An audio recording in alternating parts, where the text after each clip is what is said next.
Hello everyone, I am Sandeep, your physics teacher.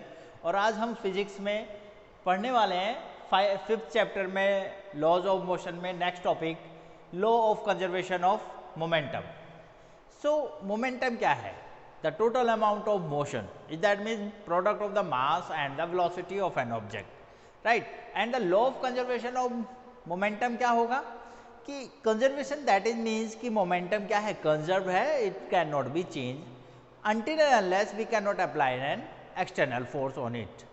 तो हम simple word में अगर इसको डिफाइन करें तो किसी भी बॉडी का मोमेंटम चेंज नहीं होगा जब तक कि हम उस पर कोई एक्सटर्नल फोर्स अप्लाई ना करें। That was the law of conservation of momentum. Is that means if F is equal to 0 then the momentum is always be a constant for a moving object। ठीक है, तो हम इसे कैसे लिख सकते हैं? If no external force act on a body then the total amount of momentum of the body remains constant. So that was the law of conservation of momentum. अब हम इसे प्रूफ करना चाहे तो प्रूफ, ठीक है। सपोज कीजिए we have a body of mass m moving with the velocity v, right? If we cannot apply an external force, the external force F is equal to 0, then जो initial velocity है वो final velocity के बराबर होगी, ठीक है। So force F is equal to क्या होता है, m इंटू ए, और we can say that F is equal to m into a, is that means v minus u upon t। So F is equal to, if F is equal to 0, so m into v minus u upon t is equal to 0. For solving it, then we can say that v is equal to u। Initial velocity final velocity के बराबर होगी, और momentum के लिए मास की ज़रूरत होती है, तो मास भी चेंज नहीं होगा किसी भी बॉडी का। सो इज दैट मीन्स कि टोटल अमाउंट ऑफ मोमेंटम क्या रहेगा, कांस्टेंट रहेगा if external force is equal to 0।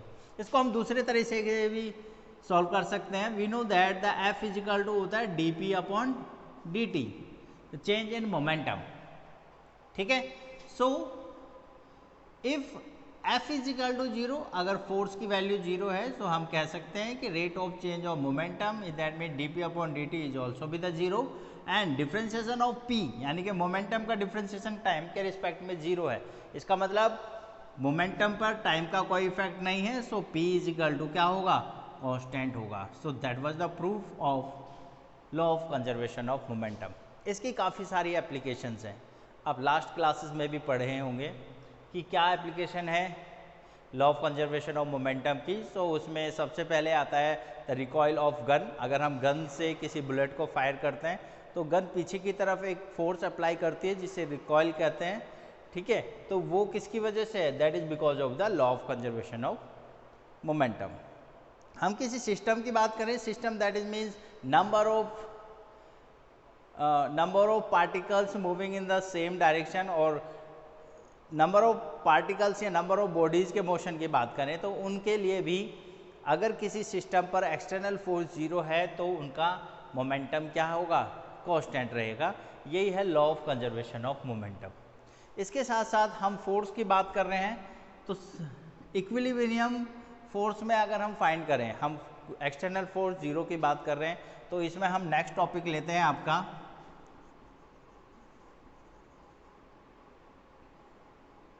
The congruent force. Congruent forces क्या होते हैं?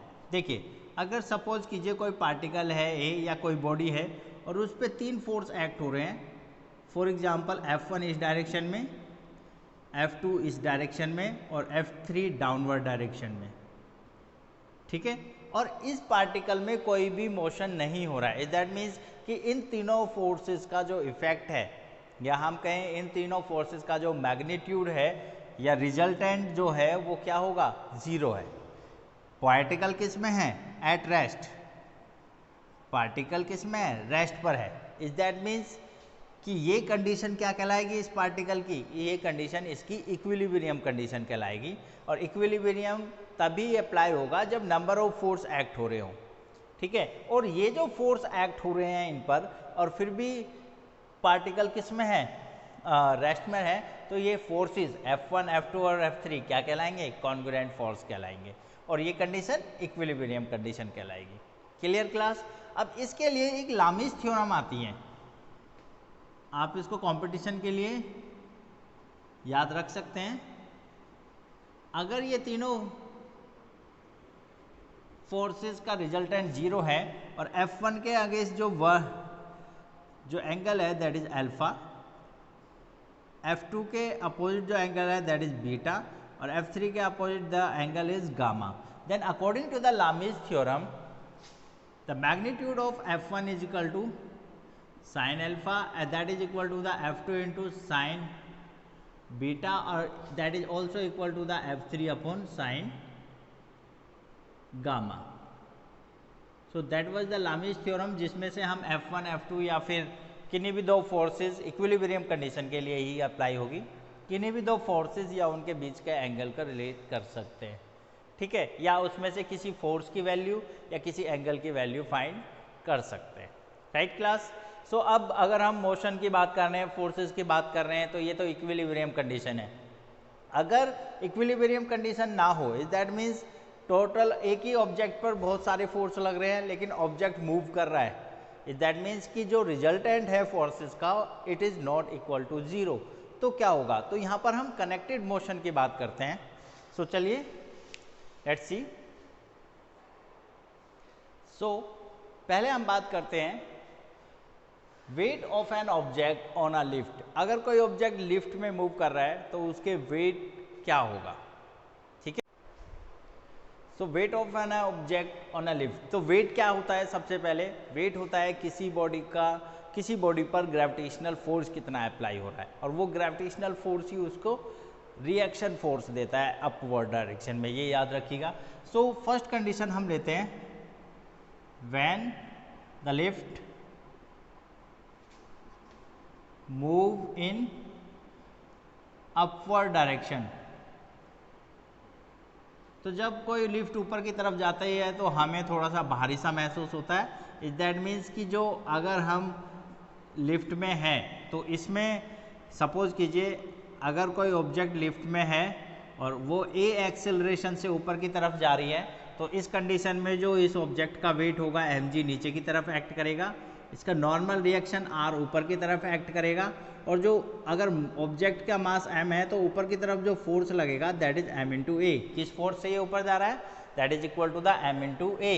देन जो फोर्स है F इज इक्वल टू कितना होगा, that is equal to the object ऊपर जा रहा है यानी कि r माइनस mg, ठीक है। देखिए फोर्स नेट ऊपर की तरफ एक्ट हो रहा है तो रिजल्टेंट जो नॉर्मल रिएक्शन फोर्स है वो ऊपर जा रहा है, ठीक है, और जो mg है वो नीचे वर्क कर रहा है। Is that means normal reaction force ज़्यादा होगा इस कंडीशन में क्योंकि वो ऊपर है, तो r में से mg को माइनस करेंगे। सो और F इजिकल टू क्या होता है, that is ma is equal to r minus mg। अब हमें नॉर्मल रिएक्शन कितना आ रहा है वो निकालना है, तो ma mg plus ma। So normal reaction force that is m into g plus a। In that condition the normal reaction force give the value of total weight of the object when it go upward direction, ठीक है। So r is equal to क्या है, m into g plus a. When the object move in downward direction, अगर कोई object नीचे की तरफ जा रहा है लिफ्ट में तो उस कंडीशन में उसका वेट कम होगा, और उस केस में second case when the object move in downward direction,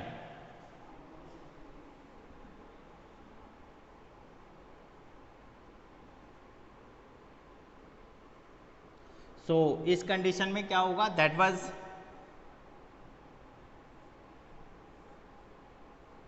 a lift and our object mass m placed on the lift, their weight work in the downward direction and the normal reaction r। तो अब ये m a force से नीचे आ रहा है, सो f की value क्या होगी, f इजिकल टू यहाँ पर होगा mg माइनस r, क्योंकि ये डाउनवर्ड डायरेक्शन में आ रहा है तो इसका मतलब mg नीचे की तरफ वर्क कर रहा है।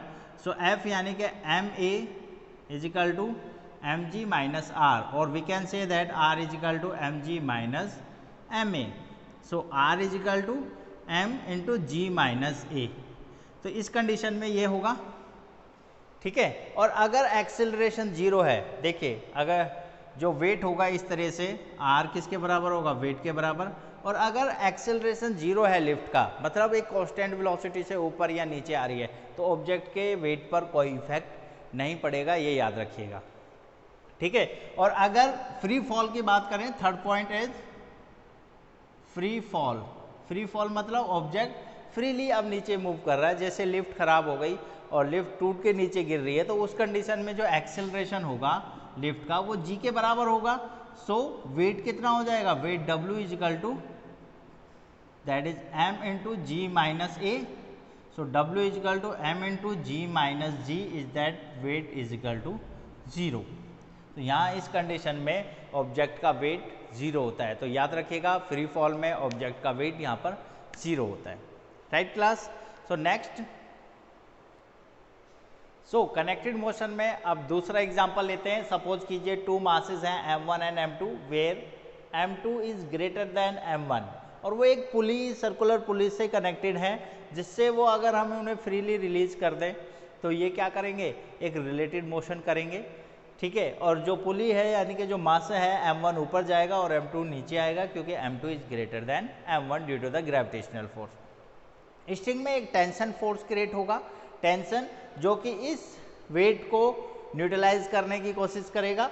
और इस केस में अगर दोनों मासेस का एक्सेलरेशन a है और जो स्ट्रिंग है उसमें टेंशन t है, तो इन एक्सेलरेशन और टेंशन को कैसे कैलकुलेट करेंगे। देखिए अब मोशन लेते हैं, motion for mass m1 object है, इसका वेट नीचे की तरफ, mg नीचे की तरफ वर्क कर रहा है, टेंशन ऊपर की तरफ वर्क कर रही है, लेकिन मास m1 ऊपर की तरफ जा रहा है with the acceleration a। So जो नेट फोर्स है, net force on m1 that is F is equal to क्या होगा, that is t minus m1g, where F is called m into a, m1 into a is equal to t minus m1g, that was the equation first, ठीक है। अब ऐसे ही connected motion for mass m2, अब m2 के लिए consider कीजिए, m2 के लिए m2 मास नीचे आ रहा है यानी कि m2g की डायरेक्शन में, तो उस टाइम जो फोर्स होगा net force F is equal to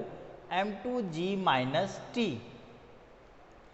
ठीक है। तो अब F की वैल्यू यानी कि m2a is equal to m2g minus t, that is equation 2।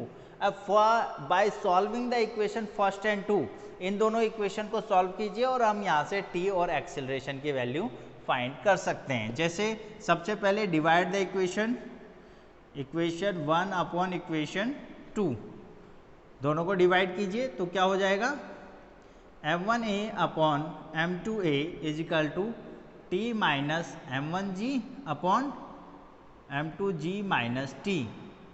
a से a कैंसिल, क्रॉस मल्टीप्लाई कर दीजिए तो ये हो जाएगा that is m2t minus m1 m2g is equal to m1 के मल्टीप्लाई यहाँ m1 m2g minus m2t। t की वैल्यू निकालनी है तो t टर्म्स को इस तरफ ट्रांसफर करके t कॉमन ले लेंगे, that is m1 plus m2 यहाँ बचेगा, और इसको इधर ट्रांसफर कर देंगे तो twice m1 into m2 into g. Simply एक कैलकुलेशन है, आप इजीली कर सकते हैं। And then we get the value of t is equal to twice of m1 m2 upon m1 plus m2 into g, that was the tension in the string, ठीक है। तो इस तरह से कंडीशनली हम दो इक्वेशन बना के स्ट्रिंग में कितनी टेंशन है या एक्सीलरेशन को इजीली फाइंड कर सकते हैं। जैसे फॉर एक्सीलरेशन क्या करेंगे, हम दोनों इक्वेशन को ऐड कर देंगे, add the equation first and second. So क्या होगा, दैट इज फर्स्ट इक्वेशन और सेकंड इक्वेशन को ऐड कीजिए, m1a plus m2a is equal to t minus m1g और प्लस m2g माइनस t से t कैंसिल हो गया, इधर a कॉमन है, m1 plus m2 is equal to that is m2 minus m1 into g। So the value of acceleration we get that is m2 minus m1 upon m1 plus m2 into g. So that was the value of acceleration for connecting motion. इस तरह से connecting motion के आगे पे different diagram होंगे, लेकिन हमें यही स्टेप्स फॉलो करने हैं जिसमें कि हमें सिर्फ दो इक्वेशन रिलेटेड मोशन में या नेट फोर्स के थ्रू दो इक्वेशन बनानी है, और उन दोनों इक्वेशंस को सॉल्व करके ही हमें एक्सिलरेशन या टेंशन जो भी पूछा है उनको सॉल्व करना है। Right class? सो ये आज का लेक्चर यहीं ख़त्म होता है। आपको को जो भी क्वायरी है या कोई भी अगर प्रॉब्लम है तो आप मुझे मैसेज करके बता सकते हैं। And for more videos and for next topic, for completing the course of class 11, please like and subscribe my channel also. Thank you.